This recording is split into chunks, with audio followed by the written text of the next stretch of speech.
이 시간 하나님께서 우리에게 주시는 말씀 먼저 읽도록 하겠습니다. 사무엘하 21장 1절부터 14절까지의 말씀입니다. 사무엘하 21장 1절부터 14절까지의 말씀 같은 목소리로 읽도록 하지요. 함께 읽습니다. 시작. 다윗의 시대에 해를 거듭하여 3년 기근이 있으므로 다윗이 여호와 앞에 간구하매 여호와께서 이르시되 이는 사울과 피를 흘린 그의 집으로 말미암음이니 그가 기브온 사람을 죽였음이니라 하시니라. 기브온 사람은 이스라엘 족속이 아니요 그들은 아모리 사람 중에서 남은 자라.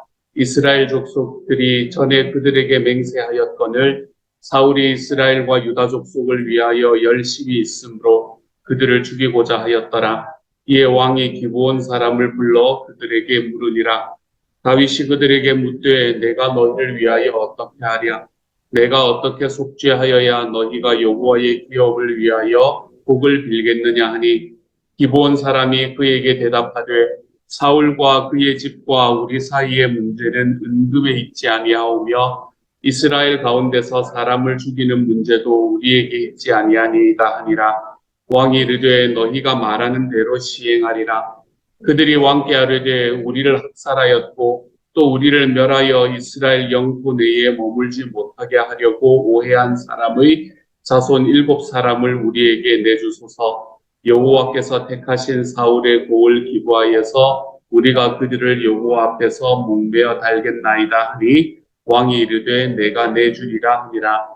그러나 다윗과 사울의 아들 요나단 사이에 서로 여호와를 두고 맹세한 것이 있으므로 왕이 사울의 손자 요나단의 아들 무비보셋은 아끼고 왕이 이에 아야의 딸 리스바에서 난 자 곧 사울의 두 아들 알모니와 무비보셋과 사울의 딸 메랍에게서 난 자 곧 무볼랏 사람 바르실레의 아들 아드리엘의 5 아들을 붙잡아 그들을 기브온 사람의 손에 넘기니 기브온 사람이 그들을 산 위에서 여호와 앞에 목매어 달매 그들 7사람이 동시에 죽으니 죽은 때는 곡식 빼는 첫날 곧 보리를 베기 시작하는 때더라.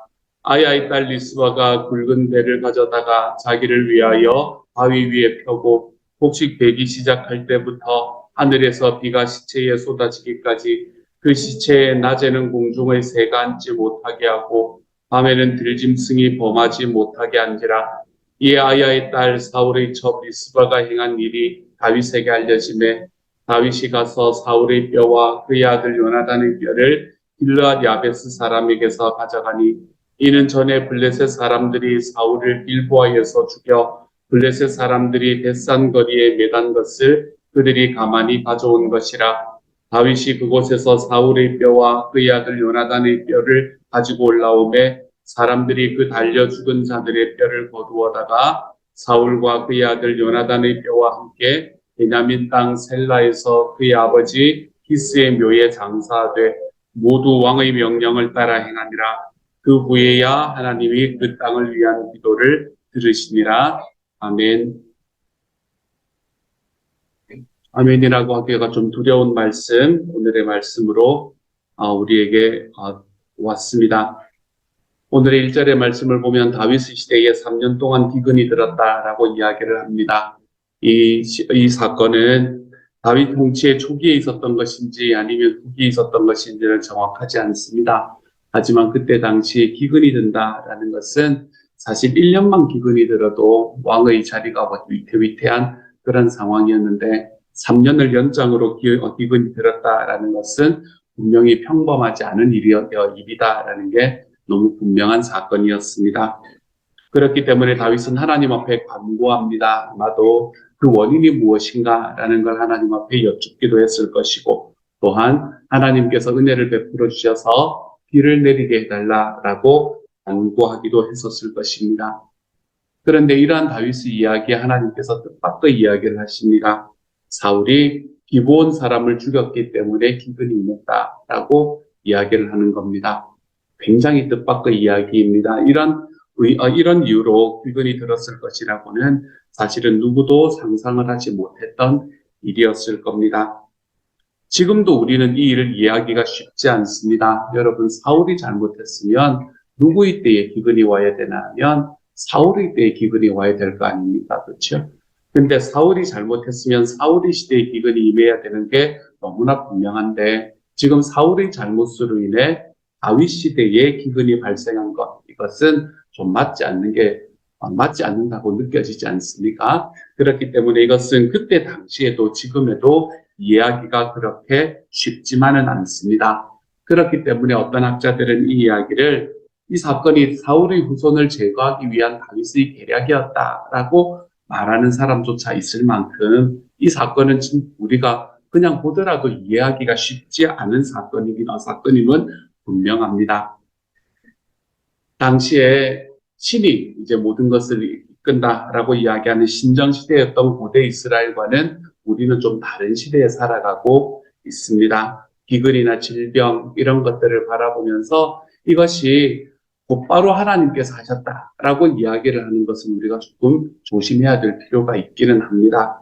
하지만 만약에 고난이 닥쳐온다라고 할 때 우리가 가장 먼저 해야 될 일은 그때나 지금이나 동일한 것 같습니다.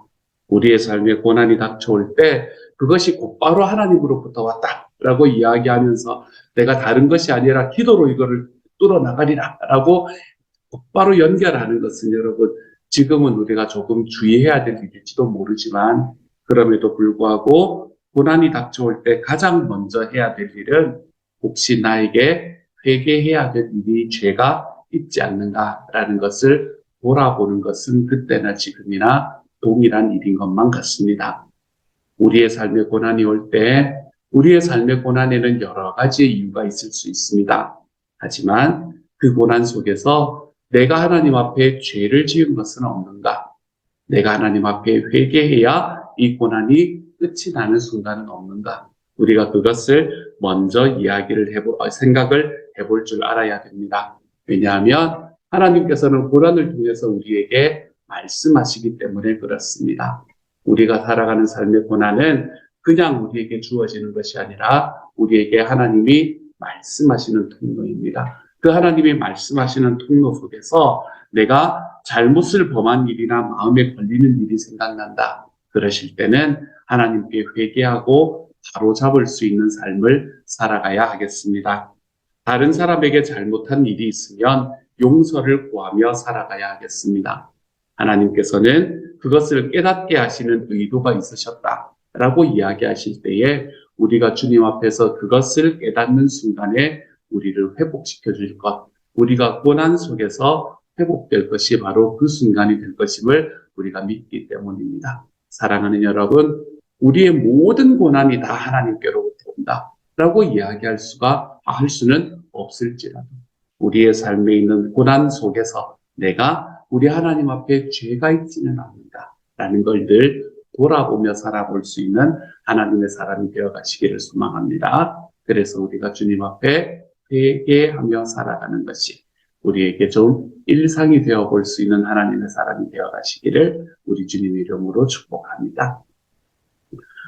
기브온 사람들이 여호수아 정복 시대 때 사실은 이 사람들이 한번 주인공이 되는 때가 있었잖아요. 그렇죠? 자기들이 먼 곳에서 온 것처럼 꾸며서 이스라엘 백성들과 조약을 맺음으로 목숨을 구했던 사람들. 그래서 이스라엘에서 나무 패는 자와 물 깃는 자로 살아가야 됐던 사람들이 바로 이 기브온 사람들이었습니다. 그런데 성경에는 기록되어 있지 않지만 사울이 이방인들을 축출하려는 열심을 가지고 아마 이 기브온에 있는 사람들까지 축출하려고 노력을 했던 것 같습니다. 이 나른 이방인이었잖아요. 그렇죠? 그렇기 때문에 자기들 안에 사는 이방인을 축출하려는 그 열심을 가지고 기브온 족속들까지 죽였던 것 같습니다. 그래서 다윗은 이 기브온 족속을 불러서 자기가 어떻게 해야 하나님께서 우리에게 다시 복을 빌어줄 수 있을까라는 것을 묻습니다. 그래서 그래야 이스라엘의 기근이 사라질 것이다 라고 생각을 했던 것 같아요. 그들이 한을 풀어주어야 자기의 기근이 풀릴 것이라고 생각을 했던 것 같습니다. 그리고 실제로 그들의 한을 풀어주고 난 이후에 하나님께서는 그들에게 이스라엘이 닥치고 있었던 기근의 문제, 어려운 문제를 해결해 주시는 것을 우리는 말씀을 통해서 볼 수 있습니다. 여러분, 우리가 살아가는 시대에도 한 맺힌 사람들이 많이 살아가고 있습니다. 우리는 한 맺힌 사람들을 바라보며 야, 뭐 저렇게까지 하나? 라고 이야기를 하며 살아서는 안 되겠습니다, 여러분. 한 맺힌 사람들의 그 한 맺힌 외침, 우리가 그것에는 좀 귀를 기울여주고 살아갈 줄 아는 하나님의 사람들이 좀 되어야 되겠습니다. 억울한 일을 당하고 진실이 밝혀지지 않아서 가슴 치며 힘들어하는 사람들이 우리의 사회는 존재합니다. 그것이 무엇 때문에 그렇게 된 것인지 아니면 그 과정에서 어떤 잘못이 일어난 것인지를 알면서도 저 처벌이 공의롭게 이루어지지 않아서 그것으로 인해 가슴 아프고 힘들어하는 사람들이 우리의 사회에는 존재합니다. 각종 민간인 학살 사건들이 우리나라에는 존재했었지요. 간첩 조작 사건도 우리에게는 있었습니다. 군의문사 사건 같은 것들은 제가 어릴 때부터 이야기를 참 많이 들었던 사건입니다. 위안부 사건은 어떻습니까? 가장 가까이 바라보면 가습기로 인해서 사망을 했던 사람들의 상황은 어떻습니까? 이러한 사건, 이러한 여러 사건의 피해자나 유족들이 진실 규명을 해달라 그러고 책임자를 처벌해달라고 하는 경우가 있습니다. 그것이 어떨 때는 좀 과하게 느껴질 수도 있습니다. 하지만 억울한 사람의 삶은, 억울한 사람의 한 맺힌 외침에는 우리가 귀를 좀 기울여 줄 아는 그런 성숙된 문화를 가지고 살아가는 하나님의 사람들이 되었으면 좋겠습니다. 이런 여러 가지 과거의 문제에 대해서 이제 좀 그만 이야기하자. 이렇게 이야기해서는 안 됩니다. 이렇게 이야기하는 것은 그분들의 마음에 다시 한번 대못을 박는 이야기입니다. 과거가 있으면 과거는 있는 그대로 해결을 해야 됩니다. 그리고 과거가 해결이 되고 난 이후에 다시 미래로 걸어가야 됩니다. 과거를 그냥 덮고 아무것도 해결되지 않은 과거를 그냥 덮고 미래로 나아가자. 그렇게 해서는 안 되는 일입니다. 시간이 걸리더라도 진실을 좀 바로 세우고 우리가 좀 시간이 걸리더라도 한 맺힌 외침 속에 정말로 자기의 삶에 있는 그 한들을 풀어낼 데가 없어서 사회를 향해서 외치고 있는 사람들의 이야기에 우리가 좀 더 귀를 기울이고 하나님께서 이 기브온 사람들의 이야기가 해결이 되었을 때에 이스라엘의 기근을 풀어주셨던 것처럼 우리의 사회에서도 한 맺힌 사람들의 이야기가 해결이 되었을 때에 하나님께서 우리 사회에 하나님의 복을 부어주시는 우리가 그러한 하나님의 사람들로 하나님의 사회를 좀 만들어가 볼 수 있는 주님의 사람이 되어 가시기를 소망합니다. 이것이 예수님을 믿는 사람에게서부터 시작되기를 바랍니다. 맺힌 사람의 외침이 있으면 내가 귀를 좀 기울이고 살아가 볼 수 있는 그런 하나님의 사람들, 사랑하는 여러분, 그분들의 한이 풀어질 때에 하나님께서는 우리들의 사회에 어쩌면 하나님의 위로를, 하나님의 축복을 더하시기로 지금 작정하고 계시는지도 모릅니다. 우리가 그 길을 향해서 우리가 정말 그분들의 마음을 좀 품어드리는 길을 향해서 우리가 한 걸음씩이라도 걸어가 볼 수 있는 하나님의 사람들이 되어 가시기를 우리 주님 이름으로 축복합니다. 이 시간 같이 한번 기도하며 나아가겠습니다. 사랑하는 하나님, 말씀을 읽고 나면 마음이 답답한 그런 말씀이 오늘의 말씀이었습니다. 주님, 기본 사람들이 마음이 많이 힘들고 자기들이 당했던 일을 누군가에게 이야기할 수도 없는 것 같은 그런 상황 속에서 하나님이여, 하나님께서 그 기본 사람들의 이야기에 귀를 열어주셨습니다. 너희가 과거가 있는 것은 다 잘된 건 다 잘된 거니까 그냥 덮고 넘어가자 라고 이야기하지 않고 하나님께서는 그들의 아픔에 귀를 기울여 주셨고 그들의 슬픔을 당신의 슬픔으로 안아주셨습니다. 그래서 다윗을 통해서 좀 하나님 좀 과하다라고 생각이 들기도 하지만 하나님께서 다윗을 통해서 그들의 한을 풀어주시는 길을 주님께서는 선택하신 것을 봅니다. 주여, 하나님께서 저희와 함께하여 주셔서 우리가 살아가는 이 시대에도 하나님, 우리의 죄가 어디에 있는가? 나를 회개하는 자리로 우리가 돌아가 볼 수 있는 하나님의 사람이 되게 하여 주시며, 이 사회에서 한을 품고 하나님이여 그것으로 인해서 가슴 아파 힘들어하는 모든 이들을 향해 하나님, 우리가 주님을 아는 사람들이 마음을 열고 울며 기도하고 같이 울어줄 수 있는 자리로 걸어가 볼 수 있도록 아버지여 도우시고 인도하여 주옵소서. 모든 말씀 우리 주님 예수님 이름으로 기도드립니다. 아멘. 하늘에 계신 우리 아버지여, 이름이 거룩히 여김을 받으시오며 나라 임하옵시며 뜻이 하늘에서 이룬 것 같이 땅에서도 이루어지이다. 오늘날 우리에게 일용할 양식을 주옵시고 우리가 우리에게 죄 지은 자를 사하여 준 것 같이 우리 죄를 사하여 주옵시고 우리를 시험에 들게 하지 마옵시고 다만 악에서 구하옵소서. 대개 나라와 권세와 영광이 아버지께 영원히 있사옵나이다. 아멘.